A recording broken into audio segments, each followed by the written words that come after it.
I've got a confession to make. I need to get this off my chest. As a business owner, we all make mistakes.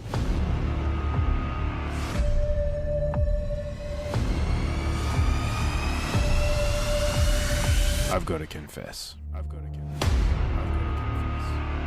And we are live again, Mr. Kim Barrett. Time for another episode of Confessions of a Business Owner. How are you doing? Doing super well, Mr. Charlie. Sir, how you doing? I'm doing well. I think we should start with a little bit of celebration on this episode. The big 3-0 for you tomorrow. Last day of being a 29-year-old. Is there anything you want to quickly say before we, last chance for 29-year-old comments? No, I feel like tomorrow I will be much wiser, and I'm going to quadruple my prices because now I'm a 30-year-old business in my 30s. Things just got to happen like that. So that's all I'll say. Well, I'll tell you what, that's as good a reason as any I've heard in recent times for a price rise. So we'll roll with it. But today we've got a very important topic, something I certainly wish I knew more about in business more early on. This is something that I suppose I only learned in the last few years. And I actually suspect would have had a big impact if I'd have known it from the beginning. So today is all about theory of constraints. One where everyone goes, Charlie, I'm not a scientist, mate. What is it? What are you even talking about? Oh, that's exactly how I felt when I first got introduced to this concept. I really felt like I was going, I don't really get this. I was like, explain it to me. And then after it, I really did. And you have a really great analogy for this, Kim. So I want to actually kick it over for you for your garden hose analogy on what theory of constraints is. Yeah, sure. So the whole analogy, when the first time I had theory of constraints explained to me, was that if you imagine a completely tangled up, kinked up garden hose, right? That's your business right now. Bit messy.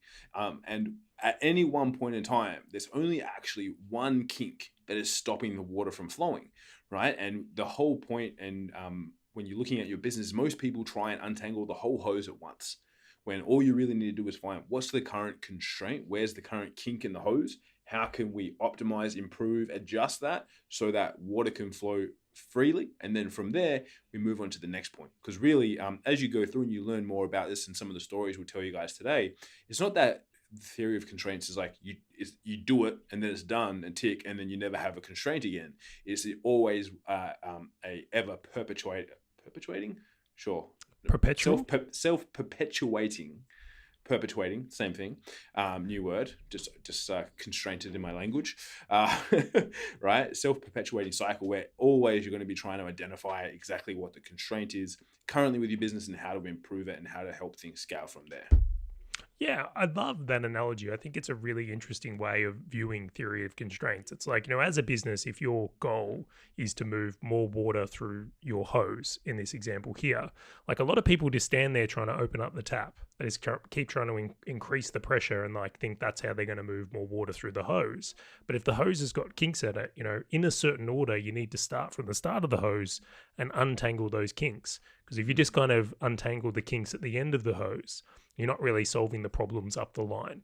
So the theory of constraints, which was developed by Eli Goldratt, essentially is a methodology or a theory of untangling those kinks in your hose in the right order.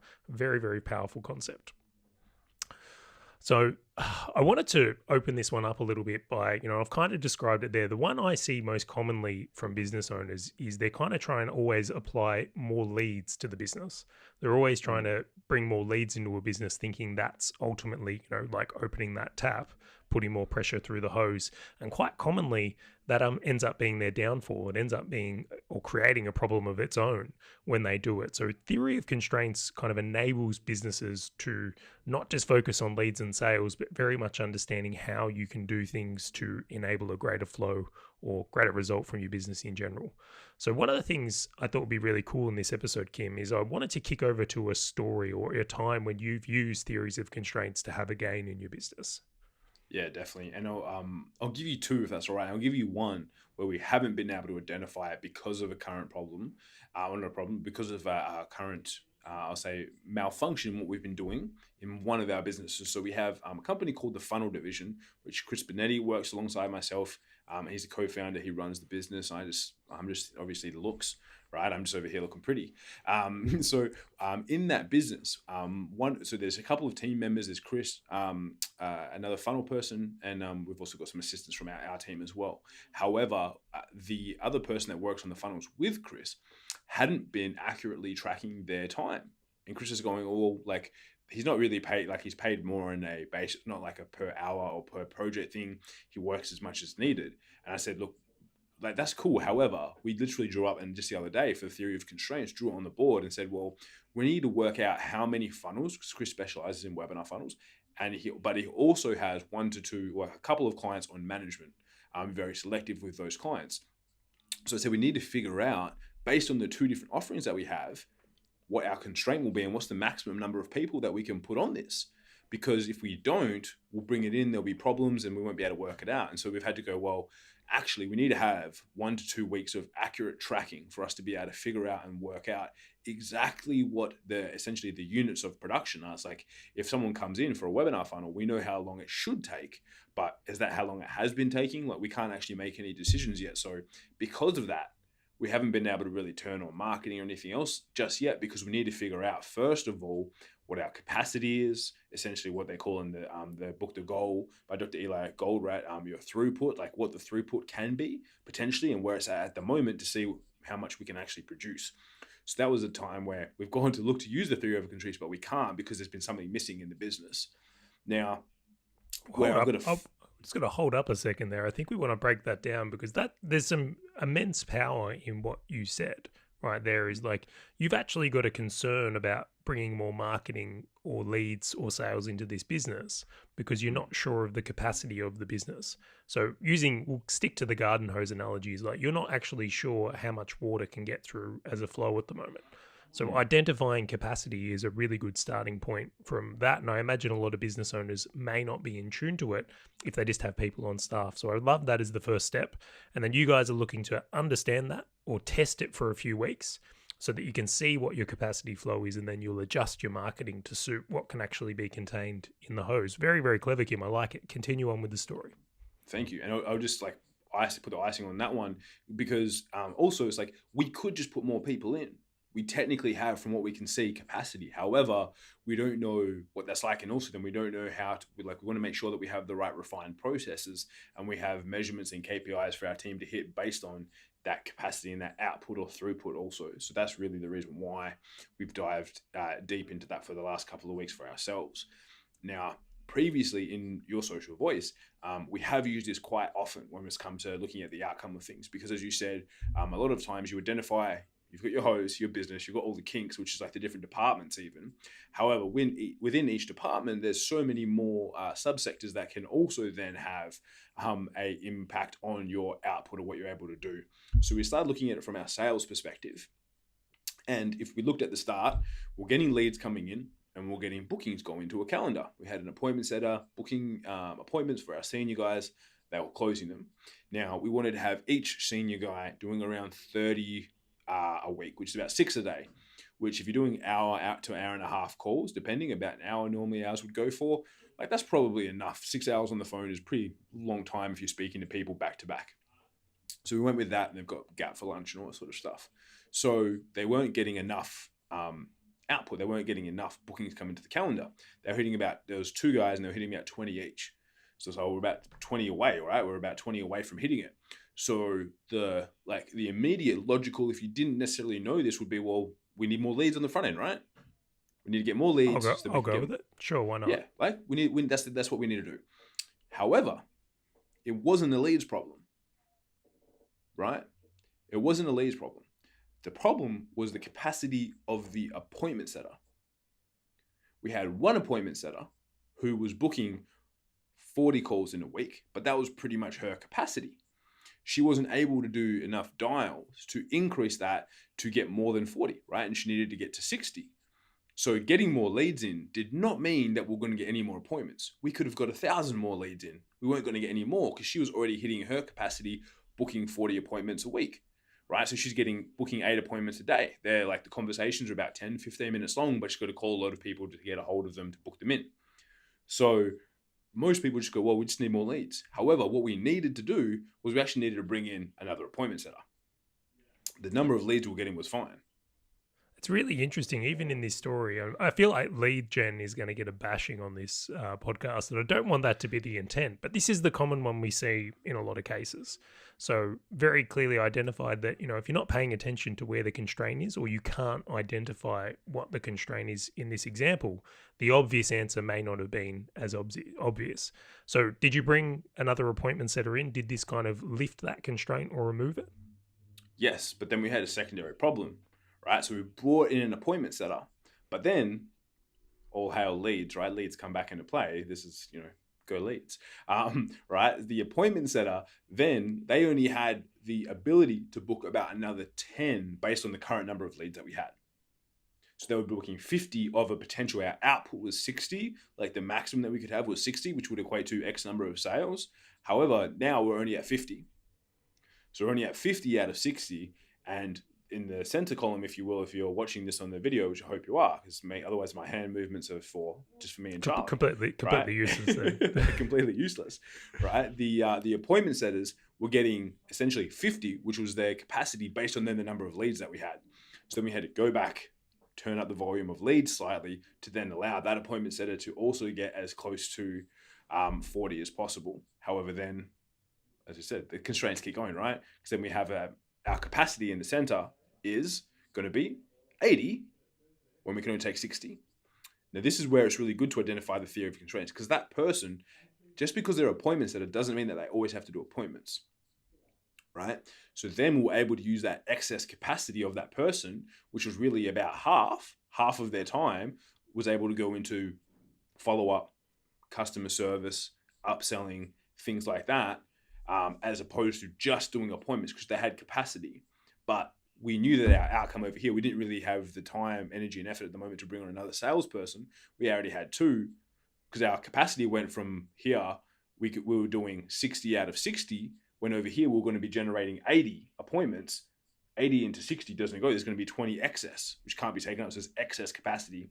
So we lowered or constrained our appointments to 60 out of 80 to then utilize that other person's time in another area that would help the business grow.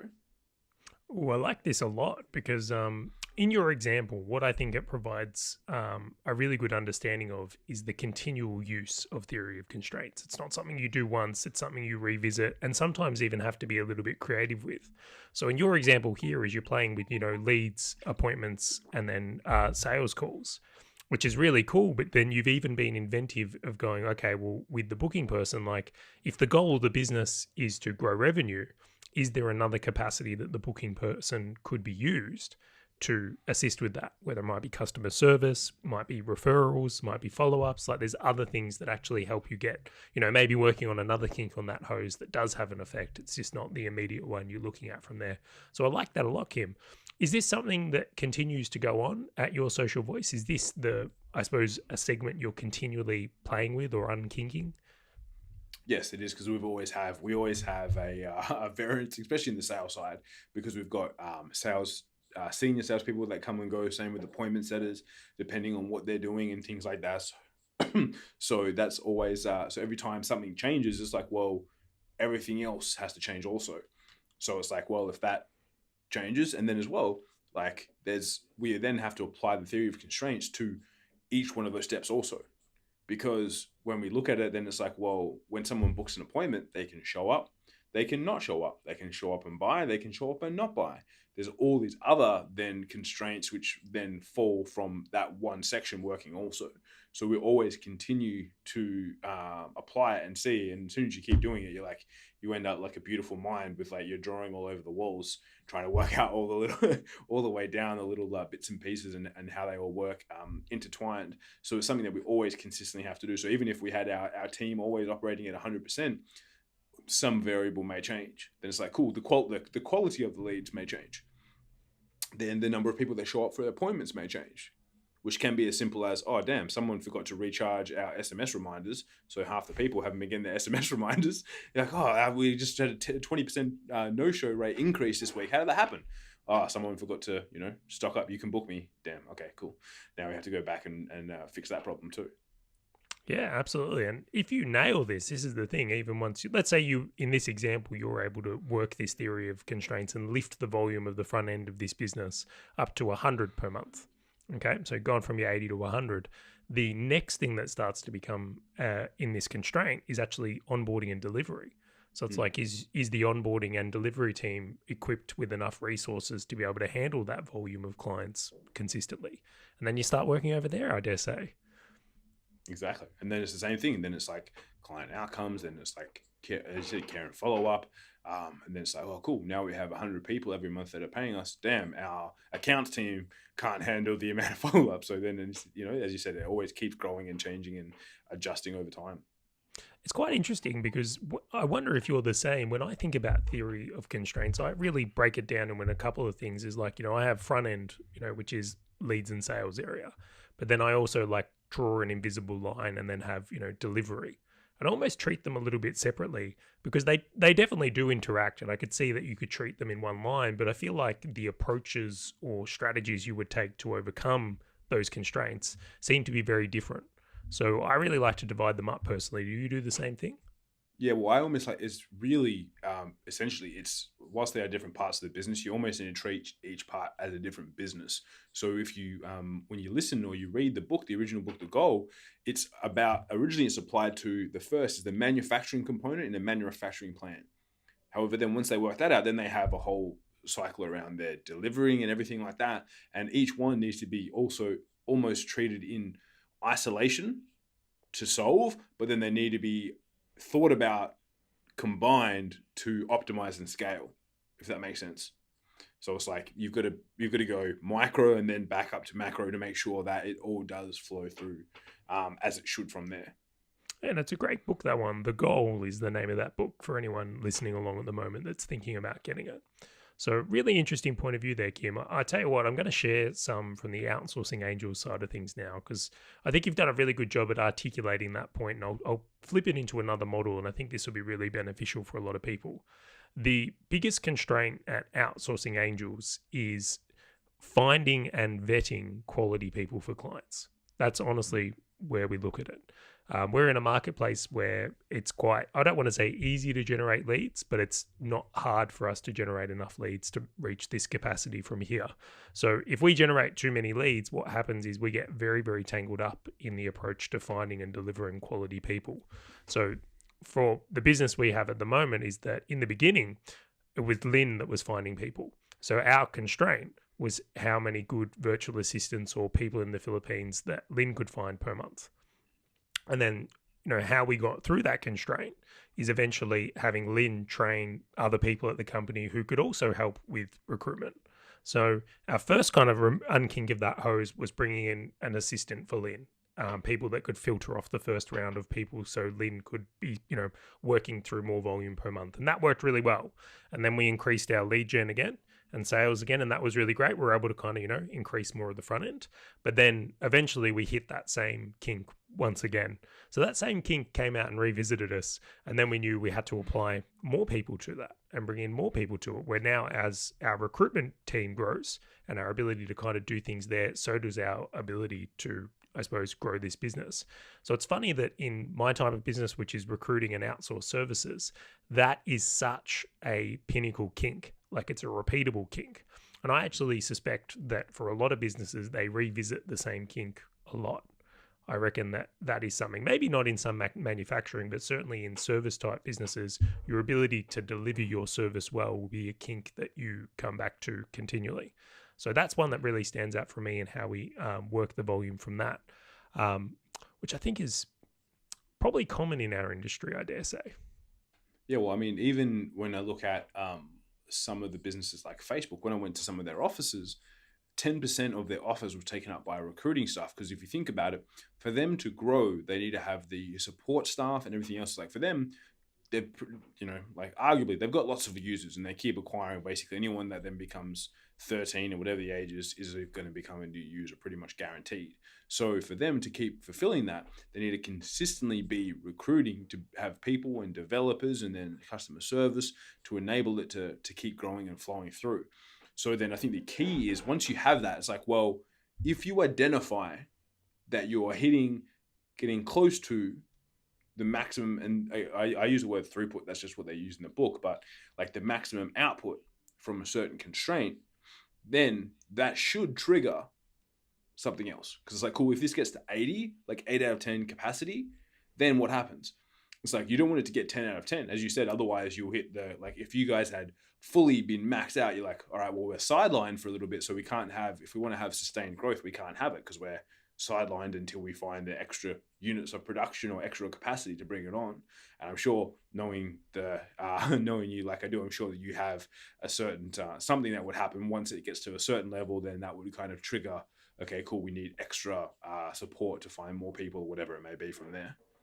Well, I'll give you some context. Is in the last month we got 300 applications for people that want to be VAs. Like, the amount of time that goes into vetting them, checking them, skill check, training, making sure they're the right fit for the culture, interviewing them. You can see that to go through that amount of applications is a volume of work. So we've got no lack of leads. We have no lack of people that want to be virtual assistants or work at Outsourcing Angel. But the matching of those is a very, very heavy process, and we will continue to apply more resources into growing and developing that.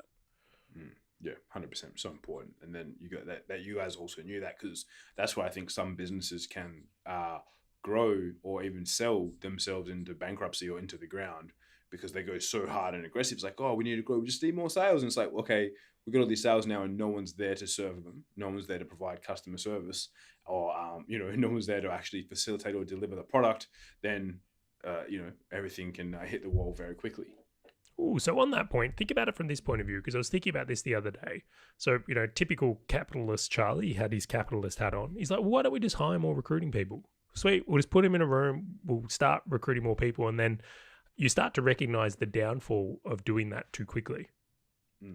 So, like, from our company's point of view, if we bring in some new people for recruitment and they're not trained at our standard, and we don't vet people as heavily, and we start letting some subpar applicants get through the mix of things, is that it could be very, very damaging to our reputation.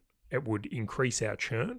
Like, it's not all glorified of, okay, we'll just unkink it and it'll be fine. Sometimes there's very heavy consequences to unkinking the hose, as you would say, in the wrong way. So when you're working through theory of constraints here, is like, you can see there's complexes to it, and you have to be very, very cautious of it, or things like, damaged reputation, high churn rate, sell yourself into the ground becomes very, very real. So, and I don't personally want to drop our standards at Outsourcing Angel to I suppose, unkink the hose in a bit of a cheat way, because I know down the line that's just going to create other kinks and other problems and other things we have to work with from there. It's like, I'd rather work from a quality approach. Yeah, 100%. And that's a good realization to have, because it's like, yeah, not always, as you said, not always should you unkink, or not always do you need to open up the capacity or something just because you can. Oh, yes. Sometimes slow growth is a good thing. I'll take slow, consistent growth over rapid any day, because I've had rapid before and I understand the headaches that creates and the receding hairline it causes. But I want to shift the conversation a little bit at the moment, because even in this conversation from here, I don't know about you, but I'm sitting here and going, oh, wow, it's like, this is something that I need to continually visit and use in my business. So something I wanted to cover is I've come up with a way of using theory of constraints. So I'll look at it from there. The first thing I'll mention from here is theory of constraints is something I've built into my monthly planning or quarterly planning. So if you are going to use this, something I'd really recommend is build it into your habits, so that you visit this frequently, and that's something where you can work through systematically. So that's point number one before we go through it. But here's what I've got as a 5-step process. Kim, you can chime in at any point for special comments. The first thing you need to do is actually map out how your business works.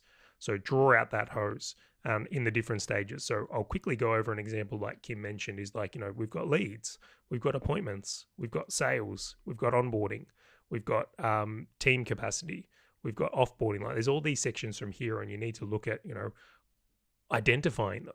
That's a really, really important part, drawing out how your business works. The second point I've got here is what Kim mentioned earlier, which sounds like he might even currently be doing it at the moment, is you have to gather data around here. You have to work out where the constraint is, and you're not going to have that if you don't understand it. Really good example, as Kim mentioned, is they've got people on their team building funnels, but they're not quite sure how much time it takes to build a funnel.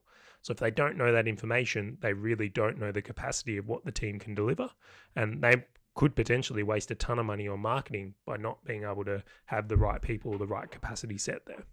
And to throw something in there, and the reason why we also revisit it is because some of our team on that side are overseas.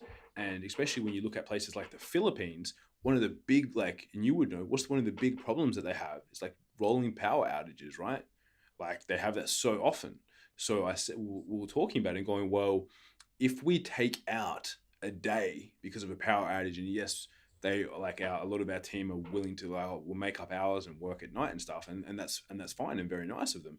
However, that's out of 5 days, 1/5, 20% of your production capacity goes away if someone has a whole day unavailable.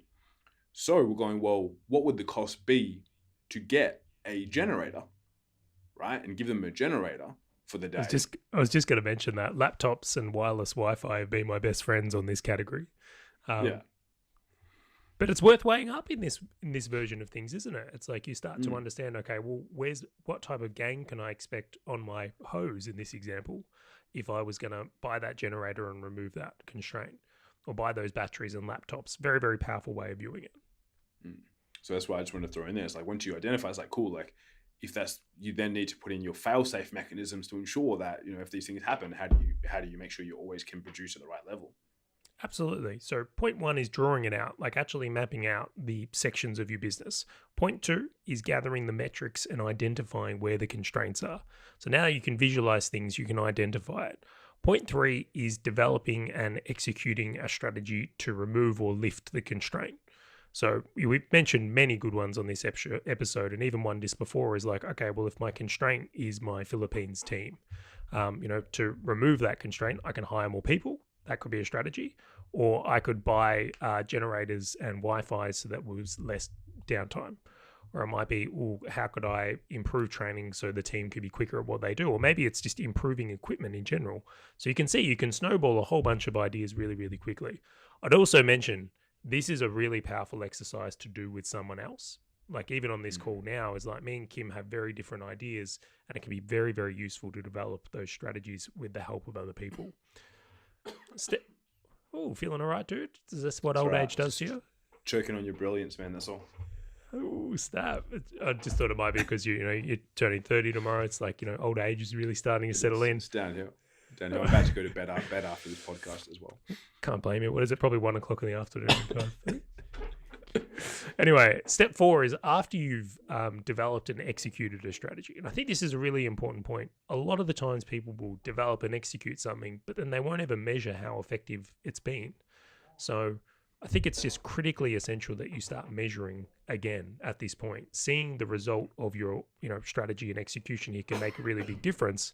And then point 5 is about repeating this process. So I mentioned at the very start of what I'm discussing here is like bring this into your monthly planning or quarterly planning. And if you're addressing this regularly, I suspect most business owners can have some massive gains with bringing this type of approach of theory of constraints to their business.